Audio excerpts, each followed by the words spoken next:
Praise the lord. మన విమోచకుడు పరిశుద్ధుడు యేసుక్రీస్తు వారి శక్తి కలిగిన నామమున ఈ రోజున విశ్రాంతి వాక్య ధ్యానమునకు ప్రతి ఒక్కరికి మన దేవుని పేరట వందనాలు. ఈరోజు వాక్యంలో దేవుని యొక్క బలము మన పక్షముగా అండగా ఉండి మనకి ఏ రీతిగా సహాయం చేస్తుందో చూద్దాము. మొదటిగా ఈరోజు వాగ్దానము కీర్తనల గ్రంథము 118వ అధ్యాయము 16వ వచనం. యెహోవా దక్షిణ హస్తము మహోన్నతమాయను, యెహోవా దక్షిణ హస్తము సాహస కార్యములను చేయును. దేవుని చెయ్యి ఏం చేస్తుందంటే, మన చేతులకి ఏ రోగం లేకపోతే, చేతిలో సత్తు ఉంటే ఏదో పని చేసుకుని బతకవచ్చు. అది కూడా శక్తికి మించిన పని చేయలేము. మన శక్తికి మించిన పనే మనం చేయగలం, అది కూడా ఏ రోగం రొచ్చు లేకుండా ఉంటే. ఇది మనకు తెలిసింది.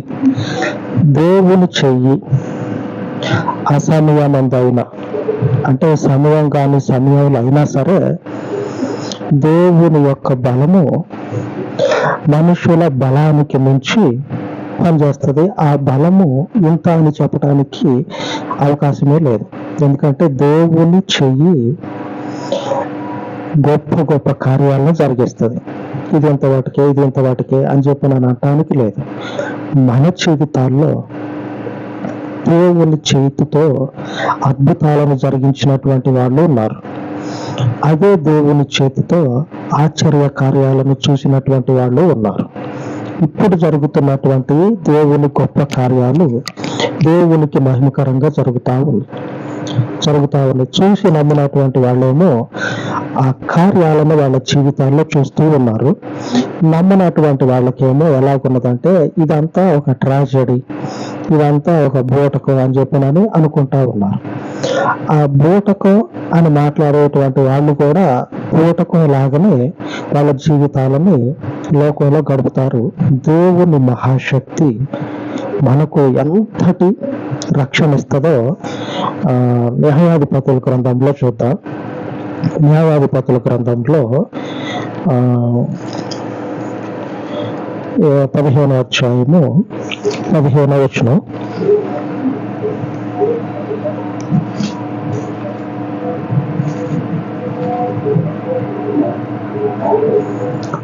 వచనంలో ఇలాగ రాయబడినది, అతడు గాడిద యొక్క తీసిన ఎన్నో పేజీ అంటే 213వ పేజీ 15వ వచనం. అతడు గాడిద యొక్క పచ్చి దవడ ఎముకను కనుకొని చెయ్యి చాచి పట్టుకొని దాని చేత 1000 మంది మనుషులను చంపెను.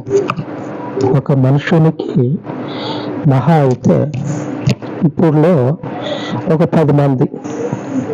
10 మంది మనుషులని శారీరకంగా ఎదుర్కోగలడు అని అనుకుందాం. ఎంత జిమ్ చేసి, ఎంత బరువులు మోసి, ఎంత సామర్థ్యం ఉన్నా సరే ఒక 10 మంది మనుషులను ఎదిరించగలడని చెప్పినని అనుకుందాం. 10 మంది కూడా కష్టమే. ఇక మ్యాక్సిమం అనుకోవాలంటే శాయశక్తుల ప్రయత్నిస్తే ఒక 10 మంది అనుకోవచ్చు. 1000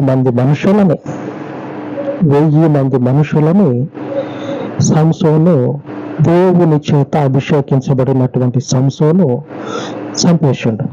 వేరే మనుషుని సహాయం తీసుకోకుండా. దేవుని దక్షిణ హస్తము సాహసాలు చేస్తుంది. ఎంతటి సాహసాలు అంటే, మన జీవితాలు నశించిపోకుండా నిలబడేంతగా. కావాల్సింది కూడా అదే. గొప్ప గొప్ప బిజినెస్లు, లేకపోతే మంచి స్థితిలో ఉన్నటువంటి వాళ్ళు వాళ్ళ జీవితాలను స్థిరపరచుకోలేక తాపత్రయపడతా ఉంటారు. మనం ఎలాగా చేస్తే ఇంత ఐశ్వర్యం ఉంది, ఎలాగా చేస్తే మనం ప్రాణాలతో ఉంటాము అని ప్రయత్నాలు చేసినటువంటి వాళ్ళు ఉన్నారు. కానీ ఆ ప్రయత్నాలు వాళ్ళకి అక్కడికి రాకపోగా, ఆ ఐశ్వర్యం వారిని కాపాడకపోగా రోజులతో పాటు ఏమైపోయారంటే అంతర్ధానం అయిపోయారు. రోజులతో పాటు అంతర్ధానం అయిపోయారు. ఈ రోజు ఉన్నది ఇంకొన్ని గంటల తర్వాత పట్టుమని ఎగిరిపోతుంది, కనపడదు చూద్దామన్నా కానీ. అలాగా మనుషులు ఏమైపోయారంటే కనుమరుగైపోయారు. వెనక చూస్తేనేమో ఇది తక్కువ అని అనుకోవటానికి లేదు. సంసోన్ జీవితంలో వెనక చూస్తే ఏమీ లేదు, ముందు చూసినా ఏమీ లేదు. కానీ ఆయన మీద దేవుని చెయ్యి ఉన్నది, కాపాడేటువంటి దేవుని చెయ్యి ఉన్నది. మనము ఈరోజు వాగ్దానంలో నేర్చుకుంటున్నటువంటి ఆ దేవుని సాహస కార్యాలు జరిగించే ఆ కృప సంసోను మీద ఉంది. ఈరోజు మనకి కూడా అదే కృప నిలబడి ఉన్నది. ఆ రోజు భౌతికంగా సంసోను 1000 మందిని ఎదుర్కొన్నాడు. 1000 మందిని ఎదుర్కొన్నాడు. సంసోనికి సైన్యం కూడా లేదు. సంసోను వెనక నిలబడేటువంటి వాళ్ళు ఎవరు లేకపోగా వెనక నిలబడాల్సినటువంటి వాళ్ళే సంసోనుని పట్టి తీసుకుపోవటానికి వచ్చారు. వెనుక నిలబడాల్సిన వాళ్ళు, అండగా ఉండవలసినటువంటి వాళ్ళు. 15వ అధ్యాయంలోనే ఉంటది.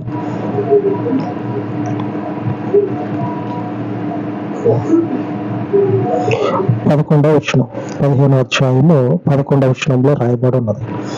ఏమనంటే, అందుకు యూదా జనులలో 3000 మంది ఏతాములోని బండ వద్దకు పోయి సంసోనును చూచి, ఫిలిష్తీయులు మనకు ఏలికలని నీకు తెలియదా? నువ్వు నాకేమీ చేసితవని చెప్పగా అతడు, వారు నాకెట్లు చేసిరో అట్లే నేను వారికి చేసి తినను. 3000 మంది ఒక్క మనుషుల్ని పట్టుకోవటానికి పోయారు. 3000 మంది ఒకటే మనుషుల్ని పట్టుకోవటానికి పోయి అడుగుతా ఉన్నారు, ఏం చేసినావు సంసోను? నువ్వు మా కొంటి మీదకి వాళ్ళకి కత్తిచ్చి పంపించను, వాళ్ళు మనకి యజమానులు అని తెలియదా? సాయంత్రానికి పోయి వాళ్ళ ఇంటి దగ్గర మనం కూర్చుంటేనే మనకి తిండి గింజలు దొరుకుతాయి. ఆ విషయం మర్చిపోయి వాళ్ళతోటే నువ్వు కయ్యానికి పోయినావు.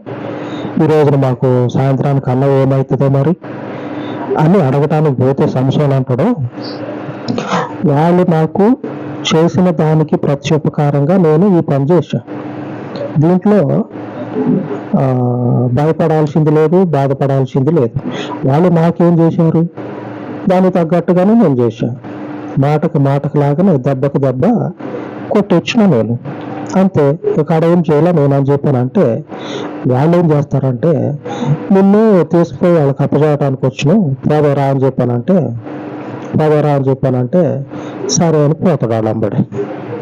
వెనుక అండగా ఉండవలసినటువంటి యోధా ప్రజలు తీసుకుపోయి శత్రువులకు అప్పచెప్తా ఉన్నారు. దేవుని చెయ్యి మనతో ఉంటే మనం అప్పగించబడినా సరే, శత్రువుల యొక్క ఇంట్లో ఉన్నా సరే, నట్టింట్లో ఉన్నా సరే, ఆ మూలకి కూర్చోబెడితే అటు నుంచి అటు తప్పించుకొని పోతాడేమో అని నట్టింట్లో కట్టేసినా సరే, దేవుని చెయ్యి తోడుగా ఉంది కాబట్టి నడి సముద్రంలో మునిగిపోయేటువంటి వారమైనా సరే, దేవుడు ఏం చేస్తాడంటే గొప్ప హస్తము ఏం కార్యాలు చేస్తుందంటే మనుషుని ఊహకు అందినటువంటి గొప్ప కార్యాలను జరిగిస్తుంది. ఆ గొప్ప కార్యము సంసోను జీవితంలో ఎలాగ జరిగిందంటే, మొదట మనం చదువుకున్నట్లు 15వ వచనంలో, అతడు గాడిద యొక్క పచ్చి దవడ ఎముకను కనుగొని చెయ్యి చాచి పట్టుకొని దాని చేత 1000 మంది మనుషులను చంపాను. ఒకటే దెబ్బతోటి మొదలు పెట్టిందంటే, ఒక్కడి నుంచి మొదలు పెట్టిందంటే ఆ 1000 మనుషుడు అయిపోయేదాకా ఆ చెయ్యి ఆడుతూనే ఉంది. ఇక ఆ చెయ్యి ఆ మనుషుల్ని చంపేస్తూనే ఉన్నది. ఒక 500 మందిని చంపేసి మళ్ళీ రేపు పొద్దున వస్తాం, మీరు అందరూ ఏడో ఉండమని చెప్పానంటే అప్పుడు దాకుంటారా వాళ్ళు? 7 దారిలో ఆడిపోతాడు. ఆడ 4-5 కింద పడడానికే పరిగెత్తుతూనే ఉంటాడు. ఇంక రేపటి దాకా ఎవడు ఉంటాడు? 1000 మందిని చంపేంత వరకు సంసోను ఊరుకోలే. ఎందుకంటే ఆ 1000 మంది చంపితేనే సంసోనుకి రక్షణ. ఎందుకంటే అంతమంది మనుషులని చంపిన తర్వాతనే సంసోను బతికిపోయాడు. అక్కడ ఎంతమంది ఉన్నారు? ఆ 1000 మంది చనిపోవటం చూసి వాళ్ళు పరిగెత్తారు. ఇక వీడు వదిలిపెట్టేటట్లేడు, అందరిని చంపుతుడు, ఇప్పటికే 1000 మంది అయ్యారు, మిగిలిన వాళ్ళు కూడా చంపుతుడు అని చెప్పానని పరిగెత్తారు. దేవుని చెయ్యి ఏం చేస్తుందంటే, మన నడి సముద్రంలో ఉన్నా సరే ఆ నడి సముద్రంలో నుంచి బయటికి తీసుకొచ్చేంత వరకు, మనము క్షేమంగా నిలబడేంత వరకు దేవుని చెయ్యి గొప్ప కార్యాలను జరిగించుకుంటూ పోతూనే ఉంటది. గొప్ప కార్యాలు మన జీవితంలో దేవుడు జరిగించుకుంటూ పోతూనే ఉంటాడు.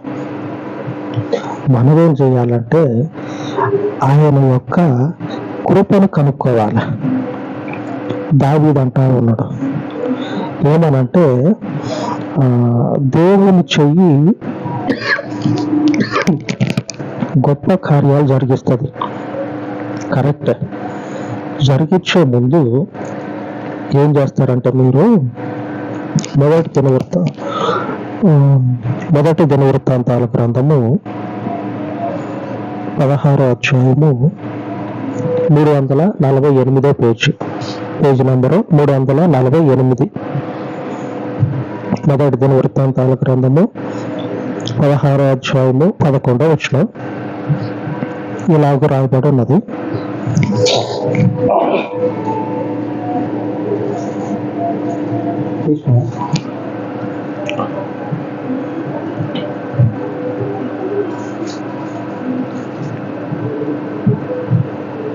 పదకొండవ వచనంలో, యెహోవాను ఆశ్రయించుడి, ఆయన బలమును ఆశ్రయించుడి, ఆయన సన్నిధి నిత్యము వెదకుడి. దేవుని సన్నిధికి రండి, వెదకండి. వెదకటం అంటే ఆయన కార్యాలలో పడి ఆయన యొక్క బలము ఏ పాటిదో ఆలోచన చేయండి. ఆయన బలమును వెదికినట్లయితే ఆ బలాన్ని మీరు కనుక్కుంటారు. సంసోన్ లాగా. సంసోన్ అనుకోని ఉండొచ్చు, ఇంతమంది ఉన్నారు కదా, నేను ఒక్కడే ఉన్నా కదా, నా వెనక ఉండవలసినటువంటి ఆ 3000 మంది నన్ను తీసుకుపోవటానికి వచ్చారు. ఉన్నటువంటి 1000 మందిని చంపటానికి నాతో కలుపుకొని 3001 మంది, మొత్తం మేము 3001 మందిని. అటు చూడపోతే 1000 మంది చనిపోయినటువంటి వాళ్ళు, మిగిలినటువంటి వాళ్ళు ఇంకా ఎక్కువ మంది ఉన్నారు. వాళ్ళేమో వేలల్లో ఉంటే వీళ్ళేమో 3001 మనుషుడు సంసోన్తో కలుపుకొని. ఈ సంసోన్ ఆలోచన చేసి ఉండాలి. ఏమనంటే, అటు చూడబోతేనేమో 1000కి మించి అంటే ఎక్కువ ఉండి ఉంటారు, అక్కడ ఎక్కువ ఉండి ఉంటారు. ఇక్కడ ఉన్నటువంటి 3000 ఈయనకు అండగా ఉండేటోళ్ళు అయితే కాదు, పైపెచ్చు ఈయనని పట్టుకొని తీసుకుపోవటానికి వచ్చినటువంటి వాళ్ళు. ఈ 3000 మంది తీసుకుపోయి ఏం చేస్తారంటే, ఆ వేలల్లో ఉన్నటువంటి ఆ మనుషులకు అప్పచెప్తారు. అప్పుడు సమూయేలు పరిస్థితి ఆలోచన చేయండి. వాళ్ళు చూడకపోతే వేలల్లో ఉన్నారు, ఇటు ఈయన చూడకపోతే ఉన్న 3000 మంది ఈయనకు ఉపయోగపడేటోళ్ళు కాకపోగా ఈయననే గొంతు కోయటానికి ఉన్నారు. ఈయన గొంతు కోసాడు ఆల్రెడీ. ఈయన గొంతు కోయటానికి ఉండి గొంతు కోసారైంది. ఈ ఉన్న ఒక్కడు సంసోను వాళ్ళందరినీ చూసి పరిగెత్తాల్సిన మనుషుడు. దావీదు ఏమంటా ఉండు, దేవుని బలమును వెదకండి, ఆయన సన్నిధిని నిత్యము వెదకండి. లేఖనం సెలవిస్తూ ఉంది, యెహోవాను ఆశ్రయించి ఆయన బలాన్ని వెదకండి. సంసోను దేవునిని అనుసరించే మనుషుడు. దేవుని ఆశ్రయించుండు, దేవుని బలాన్ని హృదయంలో పెట్టుకొని వాళ్ళతోటి యుద్ధానికి దిగి వాళ్ళనందరినీ ఒక్కొక్కరిని మొదలుపెట్టి చంపుతా ఉంటే మిగిలినటువంటి వాళ్ళందరూ పారిపోయారు. చంపినటువంటి వాళ్ళ లెక్క 1000 మంది, చంపబడినటువంటి వాళ్ళ లెక్క 1000 మంది. మిగిలినటువంటి వాళ్ళు తప్పించుకొని పోయారు. ఎందుకు? ఈ 1000 మందిని అలుపు సొలుపు లేకుండా చంపుతూనే ఉండవు. 1000 మందిని అలుపు సొలుపు లేకుండా చంపుతూనే ఉన్నాడు. మిగిలిన వాళ్ళని కూడా చంపుతాడు, పెద్ద లెక్క కాదు అని పారిపోయారంతా. దేవుని బలమును వెతికితే దేవుని గొప్ప కార్యాలు మన జీవితాల్లో ఉంటాయి. ఆయన అద్భుతాలు మన జీవితాల్లో నిలబడతాయి. ఇక దీనికి ఏ చిప్పు అవసరం లేదు. చిప్ అంటారు కదా, ఈ ఎలక్ట్రానిక్ వస్తువులకి చిప్ వేస్తే నడుస్తుందని. మన జీవితాల్లో ఏ చిప్పు కూడా అవసరం లేదు. మన జీవితాల్లో ఈ బలాన్ని ఇచ్చేటివి ఉంటాయి కదా, బూస్ట్, ఇట్లాంటివి ఏవి కూడా అవసరం లేదు. దేవుని బలమును ఆశ్రయించి ఆయనను మనం అనుసరించినట్లయితే నిత్యము కూడా, దావీదు అంటా ఉంటాడు, నిత్యము అంటే ఉన్న 24 గంటల సమయంలో ఇప్పుడు ఈ సమయానికి అందరూ ఏం చేస్తారంటే దేవుని సన్నిధిలో ఉంటారు. లేఖనం సెలవిస్తా ఉంది, నిత్యము కూడా దేవుని సన్నిధిని వెతకండి. ఈ కొద్ది సమయమే కాదు, 24 గంటలు, వారం రోజులు, 365 రోజులు, సంవత్సరం పొడుగున ఉన్న సమయం అంతటిని కూడా దేవునికి కేటాయించి దేవుణ్ణి వెతకండి. అంటే అన్ని రోజులిక దేవునిని వెతికితే మనము వారిని చూసి భయపడే పరిస్థితి లేకపోగా, నడు సముద్రంలో మనం మునిగిపోయే పరిస్థితులు మనకి తటస్థించకుండా ఆ సముద్రం మీదనే నిలబడి నెమ్మదిగా నడుచుకుంటూ వెళ్ళిపోతాం. సమస్యలోనే నెమ్మదిగా మనం నడుచుకుంటూ వెళ్ళిపోతాం. ఆ సమస్యలు ఉన్నాయి కదా, పారిపోతారు. మిగిలినటువంటి వాళ్ళు 1000 మందికి మించి ఉన్నటువంటి వాళ్ళల్లో 1000 మంది చనిపోతే మిగిలినటువంటి వాళ్ళు పారిపోయారు ఒక్కడిని చూసి. ఎందుకు భయం వచ్చిందంటే, వీడు ఇంతగా చంపుతా ఉన్నాడంటే మనుషుడైతే కాదు, ఏదో ఉన్నది ఈయన కాడ, ఆ ఉన్నది మనల్ని వదిలిపెట్టదు కాబట్టి పరిగెత్తటమే మంచిది. అన్ని విధాల పరిగెత్తుదాం. ఆమె పరిగెత్తిస్తాడు దేవుడు. మన సమస్యలను, మన శత్రువులను, మన మీద పెత్తనం చేసేటువంటి అధికారులను పరిగెత్తిస్తాడు. ఆమె ఆ దేవుని సన్నిధిని నిత్యము వెతకండి. మీ జీవితాలలో ఇంత గొప్ప కార్యాలను దేవుడు తప్పక జరిగించును గాక. ఆమె ఆయన జరిగిస్తాడు. ఆమెన్. ఈరోజు వాక్యాన్ని దేవుడు దీవించును గాక. ఆమెన్.